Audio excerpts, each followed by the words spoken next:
கோயில் வந்து இன்னைக்கு வந்து ரொம்ப சிதிலமடைஞ்சு பராமரிப்பு இல்லாமல் கிடக்கு.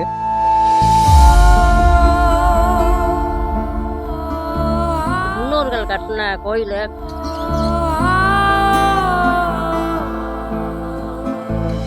அதே மாதிரி அந்த ஏரியாவில் பழைய காலத்தில் மன்னர்கள் மக்கள் வாழ்ந்ததுக்கான அடையாளங்கள், தொல்பொருள் ஆராய்ச்சி பொருள்கள் இந்த சுற்றி இருக்கிற நிலத்துகள்லையும் ஓடைகள்லையும் கிடக்கு.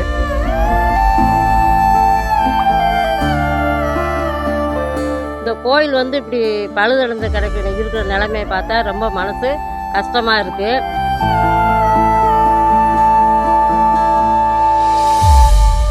இந்த இப்போ பின்னாடி இருக்கிற கோயில் வந்து ஒரு 1200 வருஷத்துக்கு முன்னாடி இந்த பகுதியில் மன்னர்கள் வசித்து கட்டின கோயில். இந்த கோயில் வந்து இன்றைக்கி வந்து ரொம்ப சிதிலமடைஞ்சு பராமரிப்பு இல்லாமல் கிடக்கு. ஒரு 7-8 வருஷத்துக்கு முதல்ல இந்த பகுதி மக்கள் வந்து இதை ஆண்டுதோறும் புரட்டாசி மாதம்லாம் முக்கிய நிகழ்வுகள் திருவிழாக்களில் வந்து இந்த கோயிலை வழிபட்டு கும்பிட்டுக்கிட்டே இருக்காங்க. இதை முறையாக பராமரித்து இந்த கோயிலை பழைய புனரமைச்சு கொடுக்கணும்னு அரசாங்கத்துக்கு நாங்கள் கோரிக்கை வச்சேன். உள்ளே இருக்கிற சிலைகள்லாம் இருக்குது, அதை எடுத்து வெளியே வைக்க சொல்லி மனு கொடுத்துருந்தேன். இது ஒரு 5 வருஷத்துக்கு முதல்ல வந்து அரசாங்கத்திலேருந்து டெண்டர் விட்டாங்க ஒரு 2.25 கோடிக்கு.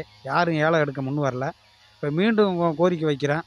அதே மாதிரி அந்த ஏரியாவில் பழைய காலத்தில் மன்னர்கள் மக்கள் வாழ்ந்ததுக்கான அடையாளங்கள், தொல்பொருள் ஆராய்ச்சி பொருள்கள் இந்த சுற்றி இருக்கிற நிலத்துகள்லையும் ஓடைகள்லையும் கிடக்கு. அதுக்கான ஆதாரங்களை நாங்களே கண்கூட வேலை செய்யும்போது பார்த்துருக்கேன். இந்த கோயிலை மீண்டும் வந்து புனரமைச்சு கொடுக்கறதுக்கு அரசாங்கத்துக்கு இந்த பகுதியின் மக்கள் சார்பில் நாங்கள் ஒரு கோரிக்கை வைக்கிறோம். இந்த கோயில் வந்து இப்படி பழுதடைந்து இருக்கிற நிலைமையை பார்த்தா ரொம்ப மனசு கஷ்டமாக இருக்குது. அரசாங்கம் வந்து ஏற்கனவே 2 வருஷத்துக்கு முன்னாடி டெண்டர் விட்டாங்கன்னு சொன்னாங்க. நாங்கள் இந்த கிராமத்து பகுதி மக்கள் எல்லாமே மனு கொடுத்ததன் அடிப்படையில் இந்த கோயிலை எவ்வளோ சீக்கிரம் கட்ட முடியுமோ கட்டி, இந்த கோயில் வந்து சாமி கருவறை வந்து வெளியில் இருக்குது சாமி, அதை தூக்கி கருவறைக்குள்ளே வச்சு, இது முன்னோர்கள் கட்டின கோயில். அந்த கோயிலை பழையபடி நல்லபடியாக கட்டி இந்த 18 கிராம மக்கள் வந்து இங்கே வழிபாடு செய்யணும்னு சொல்லி நான் ரொம்ப ரொம்ப கேட்டுக்கிறேன்.